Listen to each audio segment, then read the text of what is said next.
अस्सलाम वालेकुम। कैसे हैं आप सब? ठीक ठाक हैं, खैर खैरियत से हैं। मैं हूं महबूब इलाही फॉरेक्स लर्न टाइम की जानिब से आपकी खिदमत में हाजिर। काफ़ी दिनों के बाद आज वीडियो बनाने लगा हूं। कुछ मसरूफियात थी अपनी, जिसकी वजह से पीछे टाइम नहीं दे सका। तो कोशिश तो होती है कि रेगुलर बेस पर जो है वो आपको ट्रेडिंग सिग्नल्स एनालिसिस के हवाले से गाइड किया जाए, लेकिन कुछ ना कुछ वर्किंग की वजह से सम टाइम लेट हो जाता हूँ। आज इंशाल्लाह दोबारा से कंटिन्यू करने का प्लान है। इंशाल्लाह इसको उम्मीद है कि हम रेगुलर जो है वो अब डेली बेसिस पर इसको कंटिन्यू ही रखेंगे इंशाल्लाह। तो चलते हैं जी। टाइम हमारे पास थोड़ा होता है, 10 मिनट के अंदर वाइंड अप करना होता है। एनालिसिस ढेर सारे हैं, तो इनको स्टार्ट लेते हैं आज का।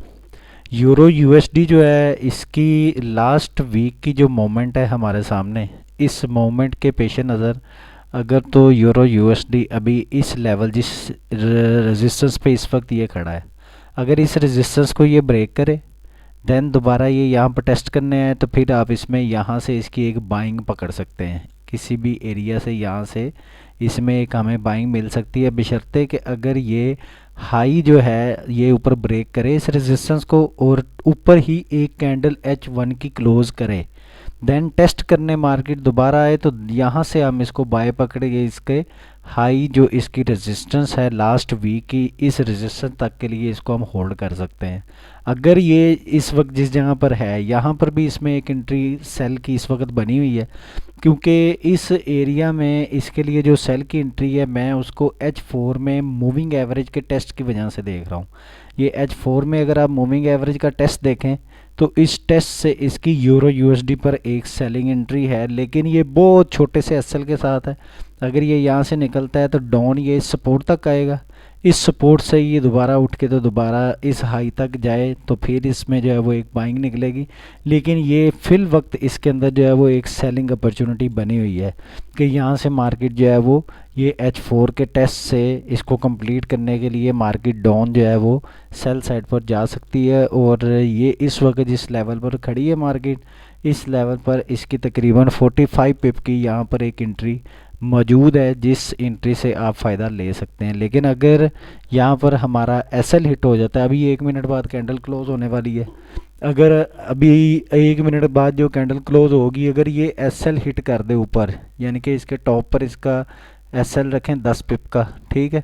अगर इसका 10 पिप का एसएल हिट हो जाता है, ये तकरीबन 10 पिप का एसएल बनता है, तो देन फिर आप इसका वेट करेंगे इसकी कैंडल की क्लोजिंग का, ठीक हो गया। और इसकी अगर कैंडल की क्लोजिंग हमें बेरिश साइड पर ही दोबारा मिलती है, तो हम इसकी सेल की ट्रेड को जो है वो कंटिन्यू रखेंगे। अगर हमें नेक्स्ट जो कैंडल है वो अगर हाई साइड पर क्लोज होती है और हाई साइड पर ही उसने जो है वो अपनी कंटिन्यू रखती है ट्रेंड को, तो फिर हम इसको बाय में यहाँ पर इसके लिए दोबारा हम इंटर होंगे, लेकिन इसके टेस्ट पर जो आपको मैंने स्टार्टिंग में इसके बारे में बताया है, ठीक है जी। यूरो यूएसडी का आज का फ़िलहाल यही सेटअप है। इसके अलावा चलते हैं पौंड की तरफ। तो पौंड में भी इसने आज गैप से मार्केट ने एंट्री ली है। आज जब मार्केट ओपन हुई है तो इसने गैप छोड़ा है मार्केट में, ठीक है। एक चीज़ को याद रखिएगा कि जब भी ये सिचुएशन मार्केट में बने, मार्केट की ओपनिंग के टाइम में ये सिचुएशन जिस वक्त भी बनती है ना, इस सिचुएशन को मार्केट फिल करने ज़रूर आती है। यानी कि आज इसने यहाँ से ओपनिंग ली है और उसके बाद कंटिन्यूसली बाय का इसने ट्रेंड पकड़ा हुआ है। लेकिन अगर ये जो रेजिस्टेंस है जिस पर इस वक्त ये खड़ी है, इस रेजिस्टेंस से इसकी रिजेक्शन होती है, तो ये दोबारा इस सपोर्ट तक ये गिरेगा। इसके अंदर सेल की एंट्री इस सिचुएशन में हम इसमें ले सकते हैं, ठीक है। ये छोटे टाइम फ्रेम के मुताबिक इसके अंदर ये एंट्री इसकी एक अवेलेबल है सेल की, लेकिन ये अभी इसने रेजिस्टेंस को कंप्लीट टेस्ट नहीं किया।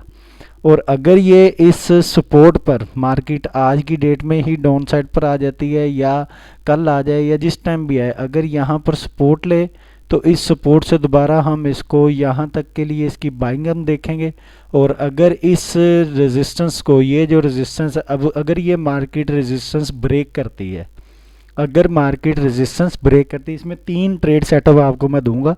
एक तो ये है कि ये अभी इस रेजिस्टेंस पर आए, ये जो रेजिस्टेंस है, इस रेजिस्टेंस से मार्केट रिजेक्शन ले, इसको ब्रेक ना करे तो यहाँ से सेल एंट्री है और वो सेल आपकी यहाँ तक के लिए होगी, ये लास्ट सपोर्ट तक के लिए, ठीक है। और यहाँ से आप इसकी एक बाय की एंट्री लेंगे जिसका बाय का टारगेट ऊपर वाली हाई रेजिस्टेंस होगी और ये इसका स्टॉप लॉस होगा, ठीक हो गया। और अगर ये दो आपको आज के दिन में और नेक्स्ट आने वाले टाइम में ये दो लेवल्स पर आपको ये दो एंट्रीज दी हैं।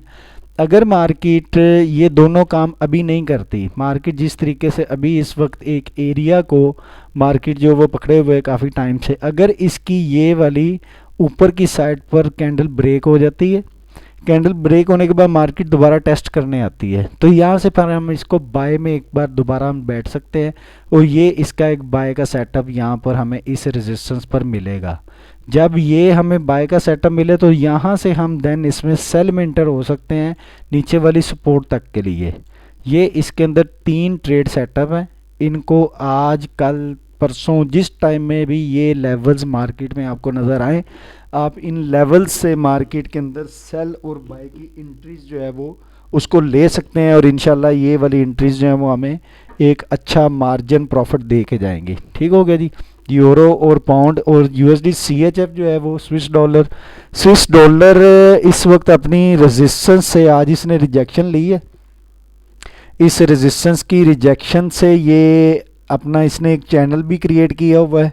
इस चैनल के अंदर ये दोबारा देखें कि इसने मार्केट ने इसी को टेस्ट किया और ये दोबारा हाई साइड जा रहा है। अगर तो ये यहाँ पर एक हाई लगाता है, ये वाली जो रेजिस्टेंस है इसकी रिस्पेक्ट करके, तो यहाँ से अगर हमें बीरिश कोई भी हमें कैंडल्स पैटर्न नज़र आए तो हम ये एसएल इसके हाई के ऊपर 10 पिप का एसएल लगा के हम यहाँ से इसके सेलिंग में बैठेंगे और ये सेलिंग अगर तो मार्केट इसको ब्रेक कर दे, चैनल को, ये जो इसका चैनल है इसको ये ब्रेक करे तो ये डाउन साइड इस सपोर्ट तक आ सकता है। और अगर ये इसको ब्रेक ना करे तो आप इसी चैनल के अंदर इसकी जो है वो हायर हाई और हायर लो के कंसेप्ट के साथ हम इसके अंदर ट्रेड अपनी क्लोज कर सकते हैं। ये इसमें यूएसडी सीएचएफ का एक पैटर्न बना हुआ है, लेकिन इस पैटर्न पर टेस्ट के ऊपर ट्रेड करें तो बहुत ज़्यादा बेनिफिट में रहेगी।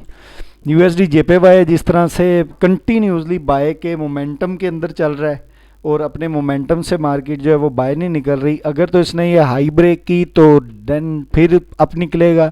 अगर इसने डाउन साइड ब्रेक की या यहीं पर अगर ये रेंज करता रहा, इसने यहीं पर ये रेंज कर दी और इस रेंज को जिस साइड पर ब्रेक करेगा मार्केट उस साइड पर निकलेगी। ये चीज़ याद रखिएगा, इसकी रेंज के ब्रेक होने का वेट करें, उससे पहले इसके अंदर एंट्री लेना जो है वो मुनासिब नहीं रहेगी, ठीक है।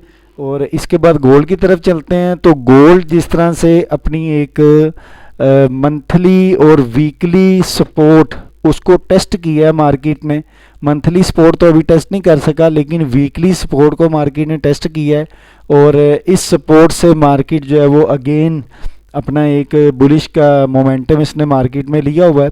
और अभी अगर देखें तो अभी के टाइम फ्रेम के मुताबिक H1 में गोल्ड जो है वो इस वक्त यहाँ पर मूविंग एवरेज का टेस्ट ले रहा है। अगर तो ये इसका टेस्ट सक्सेसफुल होता है, मार्केट यहीं से रिजेक्शन लेती है, तो मार्केट डाउन दोबारा जो है वो सेल साइड पर आ सकती है और इस एरिया से इसके अंदर दोबारा एक बाइंग बनेगी। इस रेजिस्टेंस से भी गिर सकती है मार्केट, नहीं तो अदरवाइज इसके अंदर ये वाला हाई लेवल जो फ्राइडे की क्लोजिंग की रेजिस्टेंस है, फ्राइडे के दिन की जो रेजिस्टेंस है, यहाँ से इसको रिजेक्शन मिलेगी। याद रहे कि ये जो रेजिस्टेंस लेवल है ना, ये रेजिस्टेंस लेवल वीक है, इसको ये एक झटके में भी ब्रेक कर सकता है। लेकिन अगर इसमें गोल्ड में बिल्कुल सिक्योर एंट्री लेनी हो तो इसके अंदर वेट करना पड़ेगा। आज के दिन में बहुत ज़्यादा वेट है क्योंकि इसकी जो बाइंग की एंट्री थी वो ये 1640 के लेवल पर थी। 1640 के लेवल पर जिन्होंने बाय किया वो तो इसमें प्रॉफिट में बैठे हुए हैं और वो इसको टारगेट 1670 का कर सकते हैं, क्योंकि मार्केट का जो पैटर्न है और इसका जो बुलिश मोमेंटम है, जो मार्केट की कंडीशन है वो यही बता रही है कि गोल्ड जो है वो 1670 के लेवल तक हाई जाएगा।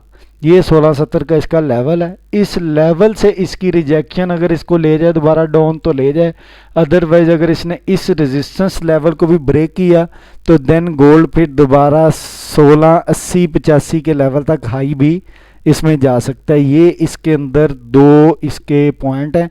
अभी इस वक्त जो कंडीशन इसकी चल रही है, इस कंडीशन के मुताबिक इसका जो H4 है वो तो क्लियर सिचुएशन है कि ये इस टेस्ट को, जो मूविंग एवरेज का H1 का टेस्ट है, इसको नहीं लेगा, ये अप साइड पर निकलेगा। बहरहाल ये इसके लेवल्स हैं, इनको ध्यान में रखिएगा, इंशाल्लाह ट्रेड सेटअप मिलेगा। बहुत शुक्रिया जी, thank you very much. Channel को सब्सक्राइब करें, लाइक करें और शेयर करें। अस्सलाम वालेकुम।